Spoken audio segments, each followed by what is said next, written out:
I've now been out in the field and seen those other machines run and realized, yeah, this stuff is a little bit better and it's, you know, fairly priced.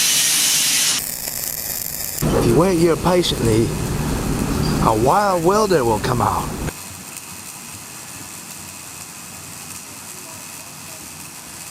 I work for an outfit, complete truck and trailer, and then that's actually, we started Axle Surgeons, and then I bought the company from them and went solo, and then just kind of grew to where we're at now.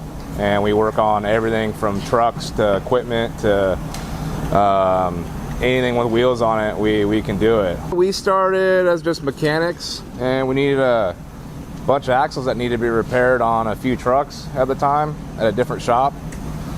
And we couldn't really find nobody to do it that was reasonably priced, so we looked into it and kind of got into the whole thing and started up. A lot of our customers wanted us to start line boring on their equipment as well, so we looked into some equipment. I talked with, I was watching you guys at Mobile Machine Source for about a year or so through videos online, and you guys were just starting to sell this equipment.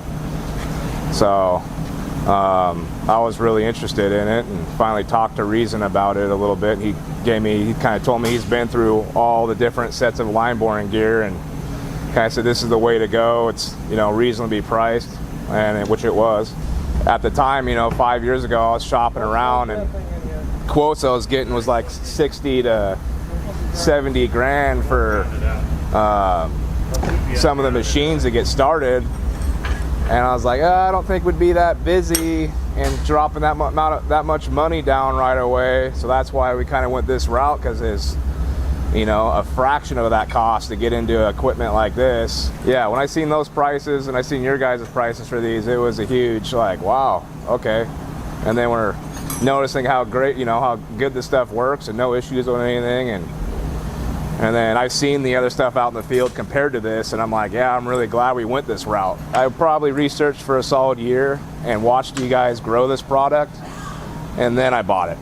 So at first I was a little skeptical, I guess you could say, but then watching you guys, you know, promote it and actually seeing it, you know, in action through social media, because everyone's on social media nowadays, and seeing it work compared to everything else, yeah, it was a no-brainer for me. Our first job, we kind of went head first. We dove right into a big Komatsu 550, and we had to do almost every hole on it, and from 6-inch holes to 4-inch holes to 5-inch holes, everything from stick to boom. It took us a little while because we were learning at the time. We fit this thing into some pretty tight spots and made it work. And the other machines we've seen out there, now that we've been doing this, I'm like, there's no way I would have been able to fit that into here. We do love the kind of change up on bars. You got really long bars for some of the longer products and then the longer jobs, and then you have a couple of short bars, like we have the short bar out right here. This thing breaks in half, and we were able to make this work on the front boom side of a machine to really fit this thing in there and save us a lot of time from having to pull a cab and pull a engine bay side off a machine. We were able to get that thing in there and squeeze it in there and get the job done without having to put a bunch of labor in, you know, 2-3 days pulling a machine apart just to line bore this thing. We just love how quiet it is one of the main things, and how user friendly. You know, it really adapted to what we do to repair the axles, so we kind of just fell into second nature, kind of what we do.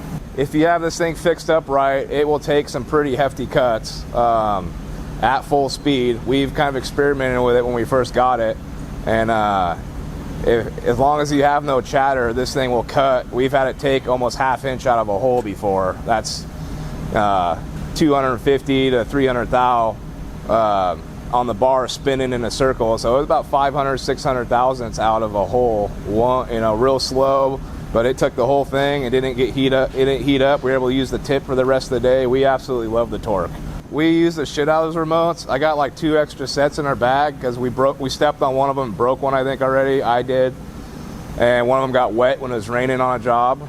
So I ordered a couple extra sets, and yeah, we do every job. We're on them remotes. We just kind of have the control box sitting to the side, and we got really good using them. It's kind of a learning curve for a second, really getting comfortable with them, but it's just like your damn TV remote. Eventually you don't even know where you know where everything is without looking at it. So that's what we like, especially like when you're on the other, your bar's over here and you're on the other end working. You can use that remote to turn it on. You don't got to walk to the other side or cycle the bar. Everything's right there with the remote. You guys are, I would say, you're top notch. There ain't nothing wrong I could say about that. You guys are right there, all right, if not better. I mean, as far as some of the big vendors that we deal with, they're a pain in the ass to deal with. You guys are always right there, right on the money. You guys called in, checked up on me, have always asked if I needed anything. That's what I've absolutely loved. Ordering consumables have been literally just less than a 5-minute phone call, and you guys got parts coming. Everything's been great. We had a couple little hiccups with one of our bars, and I mean, you guys took care of it the next day, and it was an issue on our end, and you guys literally overnighted us out the parts, and every time I call, I've been able to talk to Crystal or Robert, and they're on it. Tell me a little bit about the flex packs, how they worked out for you. Are they holding up? And Yeah, we beat the hell out of them. I think one of them's already broke, but that's because we dropped it. And I think we just put some glue on it and kept running it. Other than that, I kind of like how they just drop down one time and click in. They do get a little dirty from time to time. We just blow them off. Some of the inserts that click everything in get dirty. We just kind of blow them off, and they're good to go. The only difference I would say as far as comparing them is they do have a little bit more room. Other than that, they're right there, just as strong, just as good. So, and I'm a big Milwaukee guy, and if to be honest, if they sold this stuff around here a little more, I think a couple of our hardware stores, you can order them from them. If I'm going to do that, I'm just going to go online and order at that point. I would probably I'd run them both, just because they're just the little extra room they have in there. I like their handle setup and everything on them. Now that everyone knows, a lot of my customers that have trucks and equipment companies know that we line bore. Yeah, they ask us for doing that kind of stuff also. You know, bucket jobs, reskinning them, lining them. But a lot of it's just, you know, they're tired of their stuff being loose, and a lot of people are unreliable nowadays. And they call us, we come out right away, get the job done.